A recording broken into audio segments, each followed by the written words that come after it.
ضرور کہیں گے کہ عثمان غنی رضی اللہ تعالی عنہ جو ہے نا ان پر جو اعتراضات کرتے ہیں وہ ٹھیک نہیں ہے. تو وقت کی کمی کی وجہ سے ہم دو اعتراضات ذکر کریں گے. سب سے پہلے جب ان کو خلافت دی گئی تو اعتراض یہ کیا کہ جی ابو ذر غفاری رضی اللہ تعالیٰ عنہ کو ربضہ مقام کی طرف جلا وطن کر دیا. تو مسئلہ بھی سمجھ لیں مسئلہ کیا ہے. اصل میں حضرت ابو ذر غفاری رضی اللہ تعالی عنہ کا موقف یہ تھا کہ پیسے ہم نہیں رکھ سکتے، جو بھی پیسہ آیا اللہ تعالیٰ کی راہ میں ہم تقسیم کر دیں گے. تو وہ خود تو عمل کرتے تھے، تو انہوں نے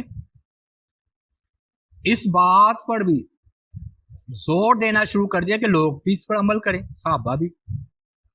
جب ان کی یہ شدت انتہا کو پہنچ گئی تو پھر ان کو ربضہ مقام کی طرف منتقل کیا گیا، اور ساتھ یہ نہیں ہے سرکاری وظیفہ خادم بھی عثمان غنی رضی اللہ تعالیٰ عنہ نے ان کو دیا تھا. اب جمہور جو صحابہ تھے ان کے پاس کیا دلیل تھی؟ موٹی موٹی ان کے پاس دلیل یہ تھی کہ دیکھیے کہ زکوٰۃ کا حکم اللہ تعالیٰ نے دیا ہے قرآن مجید میں، اور زکوٰۃ ہوتی ہے سال بعد. تو جب پیسہ نصاب کے مطابق اور سال گزر جائے تو پھر زکوٰۃ ہے نا. تو پھر جو اللہ تعالیٰ نے یہ حکم دیا ہے زکوٰۃ کا وہ کدھر جائے گی؟ تو یہ بڑی مضبوط دلیل تھی جمہور صحابہ کرام کے پاس. اس لیے وہ کہتے تھے پیسہ بندہ رکھ سکتا ہے، کیونکہ اگر پیسہ رکھنا ہی جائز نہ ہو تو پھر زکوٰۃ تو سال بعد نہیں بنے گی، وہ تو پیسے ہی ختم ہو جائے گا.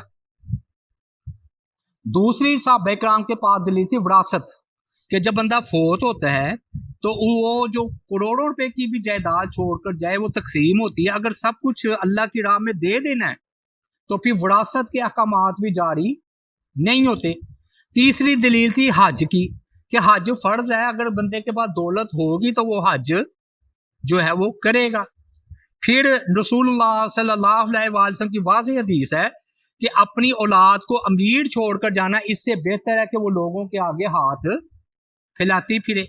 اور پھر نبی علیہ الصلوۃ والسلام کی یہ حدیث بھی ہے کہ بہترین صدقہ وہ ہے جس کے کرنے کے بعد بندہ امیر جو ہے وہ رہے.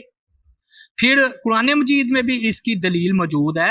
حضرت یوسف علیہ الصلوۃ والسلام نے 7 سال قحط کا علاج نہیں کیا، ان کو گلے میں ان کے جوڑ کرنا، تو کہا کہ آئندہ قحط کے زمانوں میں یہ سٹے میں جو ہم نے اناج چھوڑ دیا ہے بالیوں میں یہ کام آئیں گے. تو ذخیرہ اندوزی کرنا عوام کے لیے، عوام کے فائدے کے لیے حکومت ایسا کر سکتی ہے. پھر اگر آپ یہ کہیں کہ یہ تو اجتماعی مسئلہ تھا، انفرادی طور پر بھی بڑی زبردست دلیل ہے. سورہ کہف بہت زبردست سورت ہے، سورۃ الکہف. اس میں آ رہا ہے کہ موسیٰ اور خضر علیہ السلام نے دیکھا کہ دیوار گر رہی تھی. انہوں نے کہا آؤ موسیٰ یہ ہم دیوار بنا دیں. تو موسیٰ علیہ السلام گئے، انہوں نے مزدوری کر کے دیوار کھڑی کر دی. بعد میں کہا چلو، تو انہوں نے کہا کہ آپ نے تو ان سے انہوں نے کھانا نہیں نہ دیا تھا، آپ نے ان سے کھانا مانگا، انہوں نے آپ کو کھانا نہیں دیا، آپ نے دیوار کھڑی کر دی. چاہتے تو اجرت لے لیتے، جو ہے وہ لے لیتے. تو حضرت خضر علیہ السلام نے فرمایا کہ بات یہ ہے کہ یعنی کہ بعد میں بتایا کہ اس دیوار کے نیچے 2 یتیموں کا خزانہ ہے، اور ان کا باپ یا ماں باپ نیک لوگ تھے، یا اس کا باپ نیک تھا، تو وہ محفوظ کر گیا خزانہ.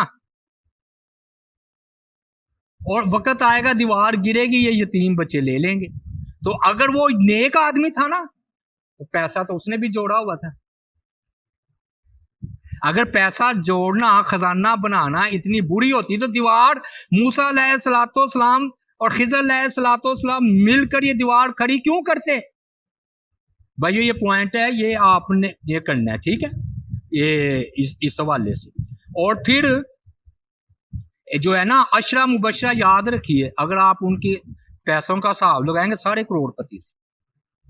میں تفصیل میں نہیں جانا چاہتا ورنہ بات دوسری طرف چلی جائے گی. عبد الرحمن بن عوف امیر ترین آدمی تھے اور جنتی تھے.